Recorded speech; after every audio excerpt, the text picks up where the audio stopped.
તો કેરીના રસિયાઓ માટે આનંદો ઉનાળાની શરૂઆત થતાં જ ફળોના રાજા કેરીની બજારમાં શાનદાર એન્ટ્રી થઈ। પોરબંદરના રાણાવાવ માર્કેટમાં પણ કેરીની આવક નોંધાઈ છે। અહીં યાર્ડમાં આજે કુલ 6 બોક્સ કેસર કેરીની આવક થઈ। 10 કિલોના 2 બોક્સ અને 5 કિલોના 4 બોક્સની આવક થઈ। હાલ બજારમાં કેરીનો ભાવ 800 થી 1000 રૂપિયા કિલોની આસપાસ છે। બિલેશ્વર ગામના ખેડૂત કેસર કેરી વેચવા માટે યાર્ડમાં લાવ્યા હતા। सीजनની શરૂઆતમાં જ કેસર કેરીના આટલા ઊંચા ભાવ બોલાતા ખેડૂતોમાં આનંદની લાગણી છવાઈ। 1 रुपया 1 किलो ना 1001 रुपया भाई। सुदामा सिर्फ नाम नहीं एक ब्रांड है, दोस्ती की विश्वास की अपनापन की। झुकेगा नहीं साला, 1001 रुपया भाई। भाई मुझे भाई 1001 रुपया, 1001 रुपया भाई, 1001 रुपया भाई। शुभ 1001 रुपया। આગળ વાત કરીએ રાજકોટમાં બ્રહ્મ સમાજ ચોકમાં મારામારીની ઘટના સામે આવી। બાળકોને ઉપાડતી ગેંગ હોવાની શંકાએ બબાલ સર્જાઈ અને લોકોના ટોળાએ મહિલાને માર માર્યો। મહિલાને ઢોર માર માર્યા હોવાનો એક વિડીયો પણ સામે આવ્યો।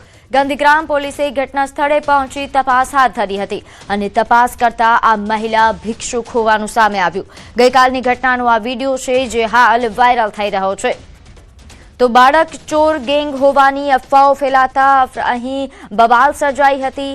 એક મહિલા જે ભિક્ષુક હતી તેને માર મારવામાં આવ્યો। વધુ વિગત સાથે મારી સાથે સંવાદદાતા અંકિત જોડાઈ ગયા છે। અંકિત, આજે વિડીયો વાયરલ થઈ રહ્યો છે, મહિલાને માર મારતો વિડીયોની હકીકત શું અને શું અપડેટ? ફરીથી વાત કરવામાં આવે તો જે વાયરલ વિડીયો થયો છે તે રાજકોટના રૈયા રોડનો હોવાનું છે તે સામે આવ્યું છે। રૈયા રોડ પર બ્રહ્મ સમાજ ચોક આવેલો છે ને બ્રહ્મ સમાજ ચોકમાં મારામારીની ઘટના છે તે સામે આવી હતી। મારામારીની ઘટના સામે આવતા ટ્રાફિક જામની સમસ્યા પણ સામે આવી હતી। ખાસ કરીને જે વાયરલ થયેલા વિડીયો અંગે વાત કરીએ તો નાના બાળકોને ઉપાડતી ગેંગ સક્રિય હોવાની શંકા રાખીને લોકોએ ટોળાએ જે લોકોનું જે ટોળું હતું તેમના દ્વારા મહિલાઓને માર મારવામાં આવ્યો હતો અને સમગ્ર મામલાની જાણ છે તે 112 ઉપર થતા તાત્કાલિક અસરથી રાજકોટ શહેરની ગાંધીગ્રામ પોલીસની જે પીસીઆર જે વાન છે 112 તે પણ આવી પહોંચી હતી। જોકે પોલીસની પ્રાથમિક તપાસમાં જે મહિલા છે તે ભિક્ષુક હોવાનું સામે આવ્યું હતું। જોકે સમગ્ર મામલે કોઈ પણ જાતની પોલીસ ફરિયાદ હાલ સુધી નોંધાઈ ન હોવાનું છે તે સામે આવ્યું છે। જી પ્રીતિ, જી આભાર માહિતી આપવા બદલ।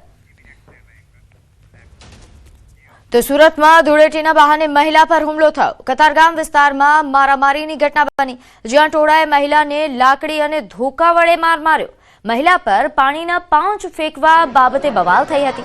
મહિલાએ આ કલરવાળા પાણી ફેંકવાની ના પાડી, જેના કારણે ટોળું ઉશ્કેરાયું અને મહિલાને માર મારવામાં આવ્યો। ફરિયાદના આધારે પોલીસે તપાસ હાથ ધરી છે। આ ઘટનાના મારામારીની જે ઘટના બની એના સીસીટીવી ફૂટેજ પણ સામે આવ્યા। હાલ આ સમગ્ર મામલે કડક કાર્યવાહી કરવા માટે કમિશનરને પણ રજૂઆત કરવામાં આવી છે।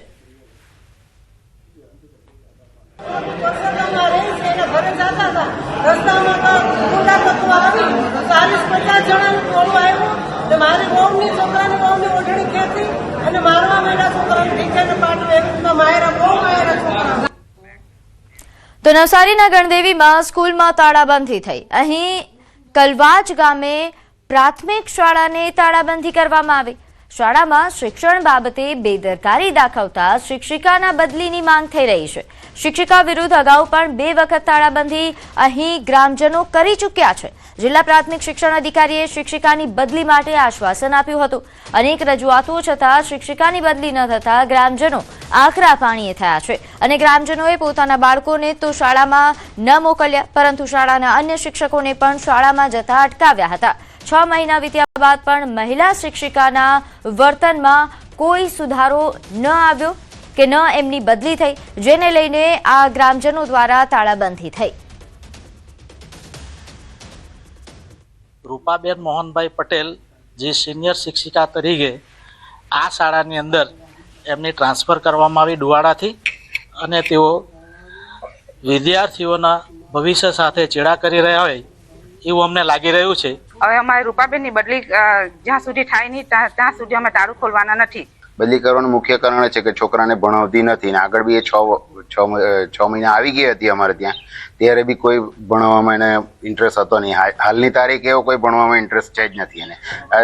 ટીચર લોકો સામે બી એ ગમે તેમ જવાબ આપે ને સામે જ બોલતી છે એમ, ને કોઈ કામ નથી કરતી એ. સવારે અમે સ્ટાફ સાથે શિક્ષકો સાથે અમે આવ્યા, પરંતુ અમને અંદર જવા દીધા નહીં.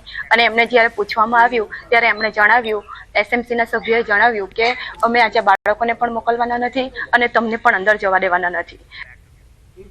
આગળ વાત કરીએ, ગાંધીનગરમાં ચિત્ર શિક્ષકોનો વિરોધ છે. રાજ્ય સરકારે ચિત્ર શિક્ષકોની ભરતી પ્રક્રિયા હાથ ન ધરતા ઉમેદવારોમાં આક્રોશ છવાયો. ઉમેદવારોનું કહેવું છે કે 15 વર્ષથી રાજ્ય સરકારે ચિત્ર શિક્ષકની ભરતી કરી નથી. બજેટ દરમિયાન ભરતીની જાહેરાત થશે તેવું આશ્વાસન આપવામાં આવ્યું હતું. વારંવાર રજૂઆત છતાં ભરતીની જાહેરાત થતી નથી. ત્યારે માર્ચના અંત સુધીમાં ઉમેદવારોની માંગ નહીં સંતોષાય તો ઉગ્ર આંદોલનની પણ ચીમકી ઉચ્ચારાઈ હતી. સરકારના બજેટમાં ગ્રાન્ટ ફાળવવામાં આવી છે, તો અમારે સરકારને નમ્ર વિનંતી છે કે વ્યાયામની સાથે સાથે ચિત્ર અને સંગીત વિષયના શિક્ષકો માટે પણ બજેટ ફાળવવામાં આવે. જો ગુજરાત સરકાર નહીં કરે તો અમને ખબર છે એમ કે ભાઈ વ્યાયામ વિષયનું 32 દિવસ આંદોલન ચાલ્યું, એમ જો આ થોડા દિવસોમાં નહીં કરે, માર્ચ મહિનાના એન્ડ સુધીમાં નહીં કરે, તો અમે આંદોલન તરફ દિશા ચિતરીશું. સખત વિરોધ કરીએ છીએ. હવે આગળ ઉગ્ર આંદોલન કરશું. અમે બધા, અમારી ભરતી નહીં થાય તો અમે બધા, દરેક વ્યક્તિ જેટલા ઊભા છે એ આત્મવિલોપન કરવાની તૈયારીમાં છીએ.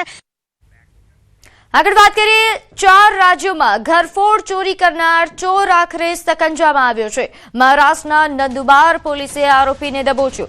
આરોપી પર 100 થી વધુ ઘરફોડ ચોરી કરવાનો આરોપ છે. 24 વણ શોધાયેલી ઘરફોડ ચોરીના ગુનાનો ભેદ ઉકેલાયો છે. ગુજરાત, મહારાષ્ટ્ર, રાજસ્થાન તેમજ હરિયાણામાં ઘરફોડ ચોરી કરી હતી. આરોપી બંધ મકાન અને ફ્લેટને નિશાન બનાવતો. આરોપી ચોરી કરતી વખતે બાઇકની નંબર પ્લેટ કાઢી નાખતો. ચોરીના પૈસાનો મોજ શોખ માટે ઉપયોગ કરતા હોવાનું ખુલ્યું.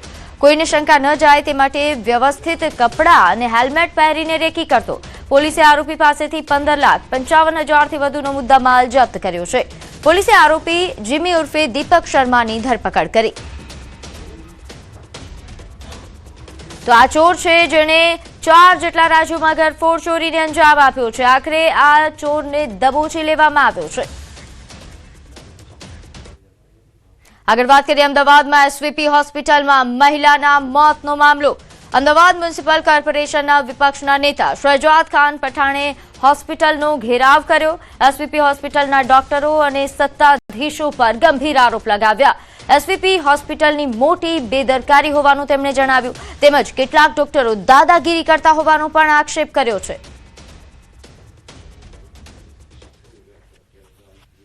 एसवीपी अस्पताल की बेदरकारी के कारण पिछले कई वर्षों में कई मृत्यु सामने आई है. एसवीपी अस्पताल लोगों की जान लेने का कार्य कर रहा है. सो कॉल्ड स्मार्ट सिटी का टैग दिया गया है, लेकिन सो कॉल्ड स्मार्ट सिटी में एसवीपी अस्पताल का फेलियर अहमदाबाद शहर की जनता को लगातार परेशान करता जा रहा है.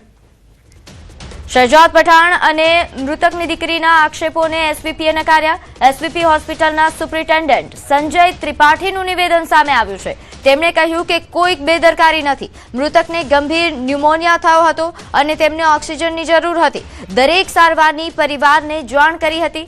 તમામ આક્ષેપો પર તપાસ કરાશે. જે સ્ટાન્ડર્ડ ગાઈડલાઇન્સ છે એ મુજબ બ્રોન્કોસ્કોપીથી આપણે કફ ખેંચી અને એને તપાસ માટે આપતા હોઈએ છીએ. અને આ પેશન્ટમાં જરૂરી તમામ એચઓડી દરરોજ રાઉન્ડ લેતા હતા ખરા?